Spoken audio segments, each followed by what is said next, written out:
Electric field intensity E due to uniform distribution of charge on a spherical shell.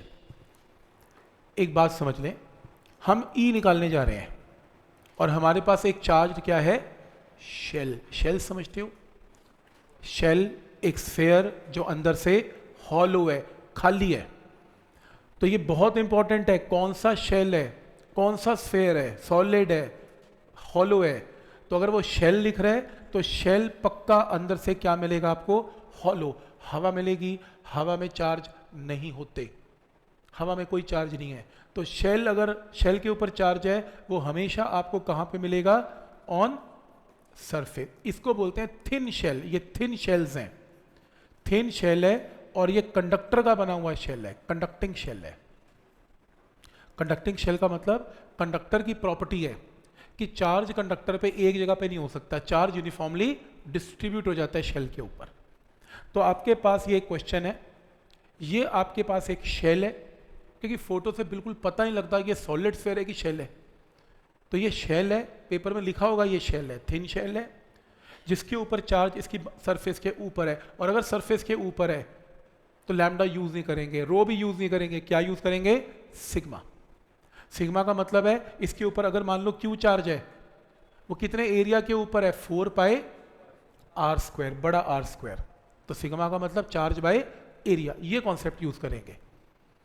ठीक, question है आएगा क्या, हम क्या करने जा रहे हैं, हम ये करने जा रहे हैं कि अगर आपके पास एक शेल है, इस शेल के सरफेस के ऊपर चार्ज है तो सिग्मा, इसका रेडियस कैपिटल आर है, इस शेल से बाहर, इस शेल के बाहर, बाहर का मतलब small R greater than capital R पे ई की वैल्यू निकालो। तो small R greater than capital R का मतलब इस शेल की बाउंड्री के बाहर ई की वैल्यू निकालो। तो small R greater than capital R clear है। फिर दूसरा केस है, इस शेल की बाउंड्री के ऊपर ई निकालो। बाउंड्री के ऊपर का मतलब क्या होता है, छोटा आर इज इक्वल टू बड़ा आर, यहां पे ई निकालो। तीसरा, इसके इनसाइड कहीं पर भी पॉइंट ले लो, small R less than capital R पे ई निकालो, ये प्रॉब्लम है। तो प्रॉब्लम समझ में आ रही है, 3 प्रॉब्लम्स हैं। आपको चार्ज शेल देगा, वो कहेगा कि इस शेल के बाहर कहीं ई निकालो, सरफेस के ऊपर ई निकालो, इसके अंदर कोई पॉइंट है वहां पे ई निकालो। कोई डाउट इसमें? हम एक एक करके शुरू करते हैं। सबसे पहले हम क्या करते हैं, एक शेल लेते हैं, ये एक शेल है और इसका रेडियस कितना है, कैपिटल आर है, और इसके ऊपर जो चार्ज है वो कहां पर डिस्ट्रीब्यूटेड है, इसके सरफेस एरिया के ऊपर डिस्ट्रीब्यूटेड है। ये एक्चुअल शेल है, जाओगे मेटल का शेल मिलेगा आपको। तो मेरा क्वेश्चन है small R greater than capital R, तो मेरे को ई कहां निकालना है, मुझे ई बाहर निकालना है, यहां पे, where small R greater than capital R. जहां मुझे ई निकालना है वहां पर इमेजिन की जाएगी एक स्मॉल गॉसियन सरफेस, क्योंकि गॉस ने क्या कहा था, जहां पे आप ई निकालना चाहते हो मेरे नाम की सरफेस ले लो ds।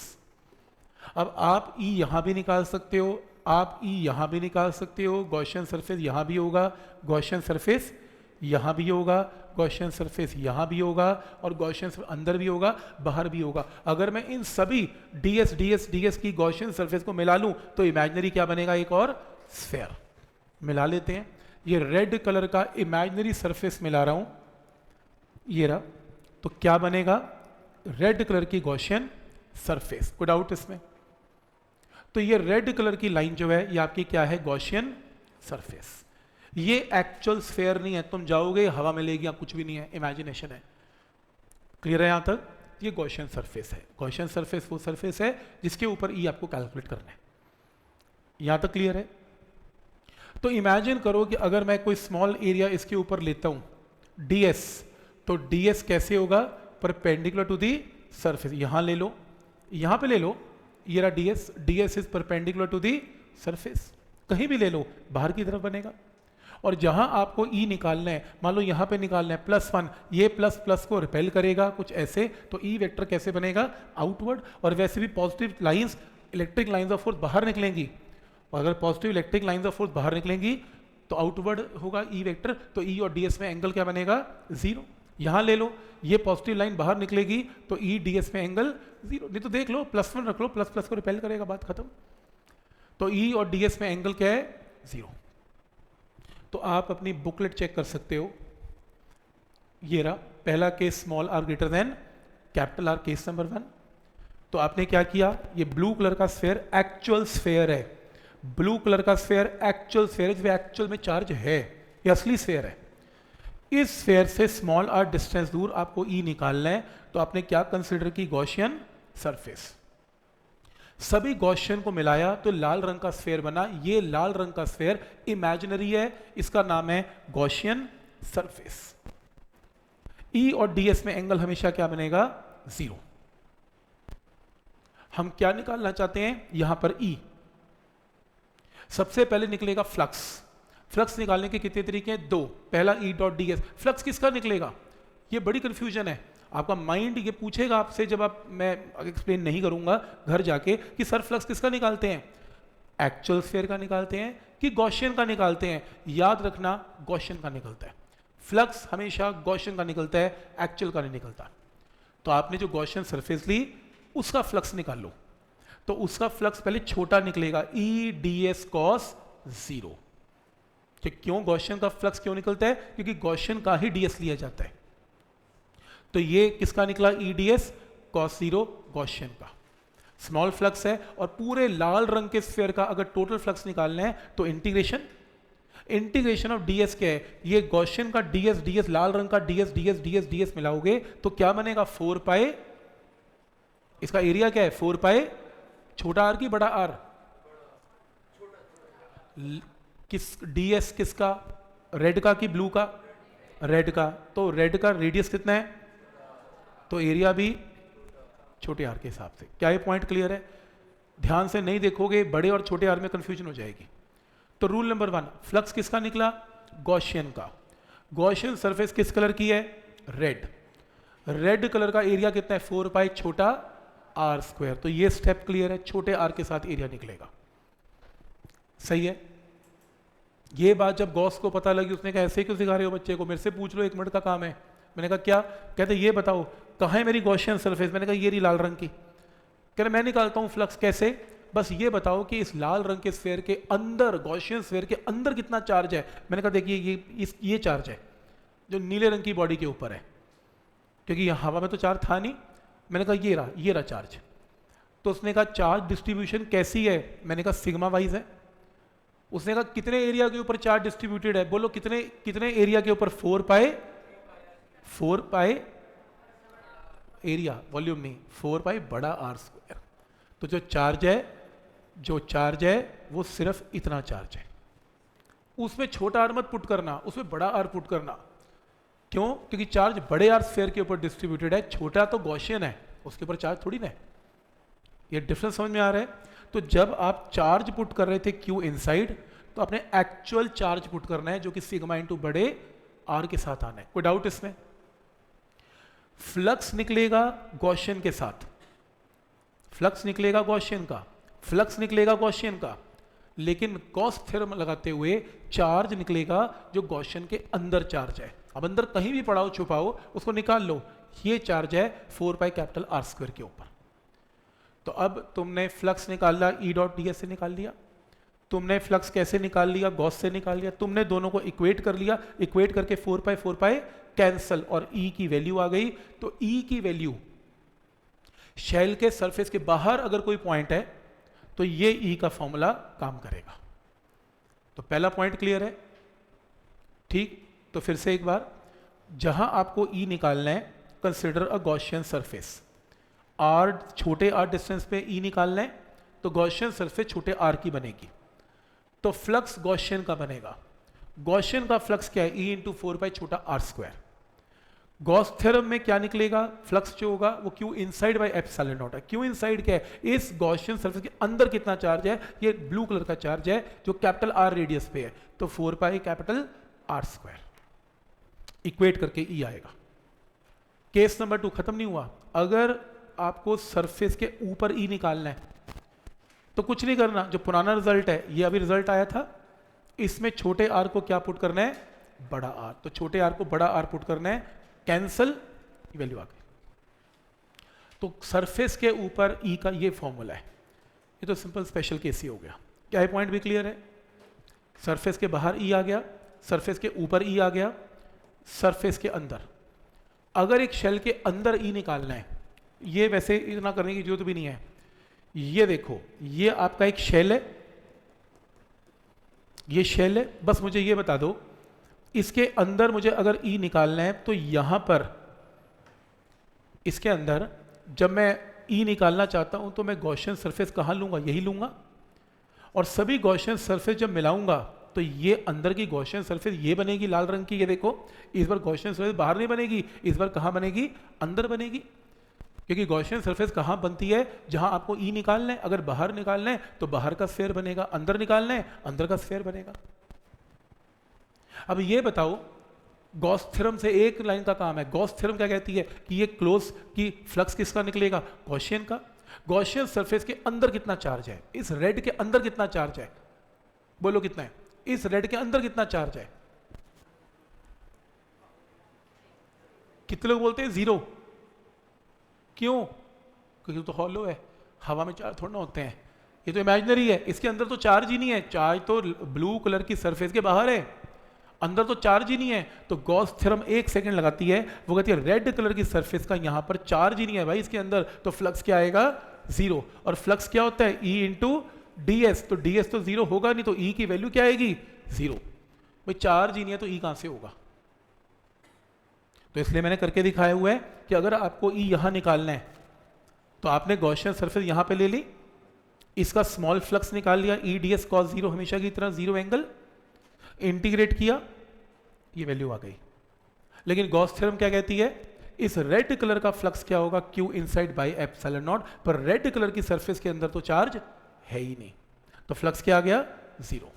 अगर तुम इन दोनों को इक्वेट करो तो ई की वैल्यू क्या आएगी, जीरो। तो एक शॉर्टकट है, किसी भी चार्ज शेल के अंदर ई एग्जिस्ट नहीं करता, नहीं करेगा। मेटल का अगर शेल है उसके अंदर ई एग्जिस्ट नहीं करेगा। क्या आपने ये बात कभी सुनी प्लस वन प्लस टू में पहले, कभी ये बात कभी किसने बताई आपको? हाँ आई, ये आया कुछ, शेल थ्योरम, ग्रेविटेशन की शेल थ्योरम याद करो, किसी भी शेल के अंदर ई जीरो होता है, ग्रेविटेशनल भी ई इसका भी जीरो होता है, सेम है, शेल थ्योरम यहीं से आती है, ठीक, तो ई जीरो होता है।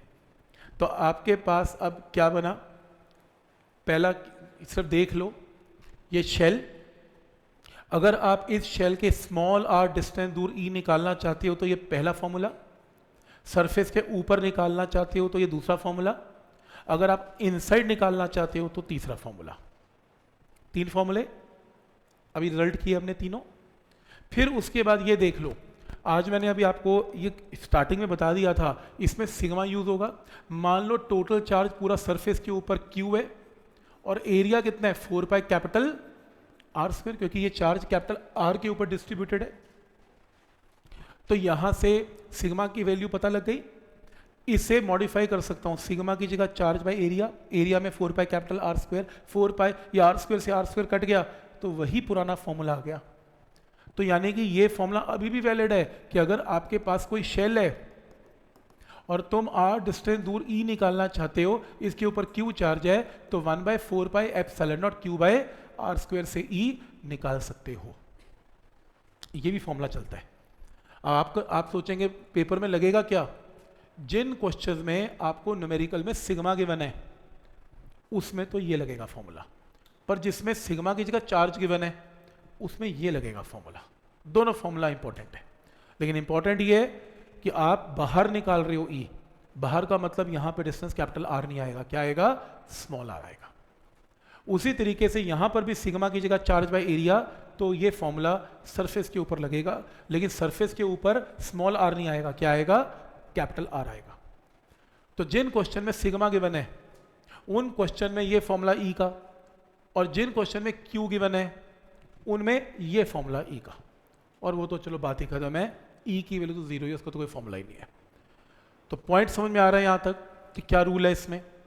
तो इसके अंदर ये फॉर्मूले के साथ ये तो पक्का आ सकता है वो ग्राफ प्लॉट करने को कहेगा क्या, वो कहेगा एक काम करो, एक शेल है, शेल के अंदर जैसे ये शेल है, एक चार्ज शेल है, चार्ज शेल का रेडियस कैपिटल आर है, तो तुम यहां से स्टार्ट हो जाओ और दूर जाते जाओ, तो ये जो पॉइंट है वो कौन सा पॉइंट है, small R is equal to capital R का पॉइंट। तो अगर तुम small R less than capital R पे हो, यानी कि शेल के अंदर हो, तो ई क्या रहेगा, 0। शेल के बाहर हो तो ई क्या रहेगा, शेल के बाहर हो तो ई की ये वैल्यू रहेगी, अभी किया शेल के बाहर तो ये रही। शेल के अगर बाहर जाते हो तो E inversely proportional to small R square है। तो ग्राफ क्या बनेगा, अगर आप small R less than capital R हो तो ई एग्जिस्ट नहीं करता, तो ग्राफ ही नहीं बनेगा। शेल के अंदर ई की वैल्यू क्या होती है, 0, ग्राफ ना बनाना। पर अगर तुम small R greater than capital R पे हो, शेल के बाहर निकल गए, तो ई जो है वो inversely proportional to small R square है, तो ये ग्राफ बनेगा। तो ये ग्राफ मार्क करने को आएगा, ये एक चार्ज शेल है, उसका ई वर्सेस आर का ग्राफ प्लॉट करो, ये ग्राफ इंपॉर्टेंट है, इंपॉर्टेंट मार्क करना। तो शेल के अंदर ई की वैल्यू क्या रहती है, 0, ये याद रखना। और एक प्रोसेस है जिसको बोलते हैं इलेक्ट्रोस्टैटिक शील्डिंग। इलेक्ट्रोस्टैटिक शील्डिंग का मतलब, इलेक्ट्रोस्टैटिक का मतलब इलेक्ट्रिक फील्ड से शील्ड होना, बच जाना। अगर तुम्हें पता लग जाए कि बिजली गिरने वाली है तुम्हारे ऊपर, तो तुम चुप करके लिफ्ट ऑन करना, लिफ्ट के अंदर बंद होकर बैठ जाना, क्योंकि लिफ्ट तो मेटल की बनी हुई है, और मेटल के अंदर ई क्या होता है, क्लोज बॉडी के अंदर 0। तो इलेक्ट्रिक चार्ज उस लिफ्ट के बाहर आ जाएगा, अंदर ई 0 रहेगा, पूरी बिजली गिरेगी। बिजली कुछ नहीं है, चार्ज है, वो चार्ज जो है पूरा बॉडी के ऊपर रहेगा, हवा में तो आता नहीं। और ई की वैल्यू लिफ्ट के अंदर 0। और लिफ्ट ना मिले तो गाड़ी में बंद हो जाना, गाड़ी भी मेटल की बनी हुई है, शीशे लगा लेना, क्लोज बॉडी बन गई। बिजली अगर हल्की फुल्की गिरी तो आप क्लोज कार में बैठ जाना, तो चार्ज कार के ऊपर रहेगा, अंदर ई बच जाओगे, इलेक्ट्रिक फील्ड 0। तो पॉइंट समझ में आ रहा है, इस प्रोसेस को बोलते हैं इलेक्ट्रोस्टैटिक शील्डिंग। आपने नोट किया होगा, जब आप लिफ्ट में जाते हो आपका फ़ोन का सिग्नल ऑफ हो जाता है, कट जाता है, बहुत पुअर सिग्नल है। क्यों, क्योंकि जो सिग्नल है वो इलेक्ट्रोमैग्नेटिक वेव है, इलेक्ट्रिक फील्ड है अंदर, आपने लिफ्ट बंद कर ली, इलेक्ट्रोस्टैटिक शील्डिंग हो गई, तो जो सिग्नल है वो बाहर रह गया, अंदर ई कितना है, 0, तो फ़ोन का सिग्नल कट जाएगा। तो बंद मेटल की बॉडी में फ़ोन भी नहीं सुन पाओगे, फ़ोन आना बंद हो जाएगा। तो पॉइंट समझ में आ रहा है यहाँ तक, इलेक्ट्रोस्टैटिक शील्डिंग क्या है। फॉर्मूला रजिस्टर ओपन करो, ये डायग्राम बनाओ शेल, और लिखना this is a metallic shell, metallic shell. ये फॉर्मूला नोट करो, ये करो, ये करो, ये करो और ये करो, ये फॉर्मूला रजिस्टर में एंटर करो ऐसे।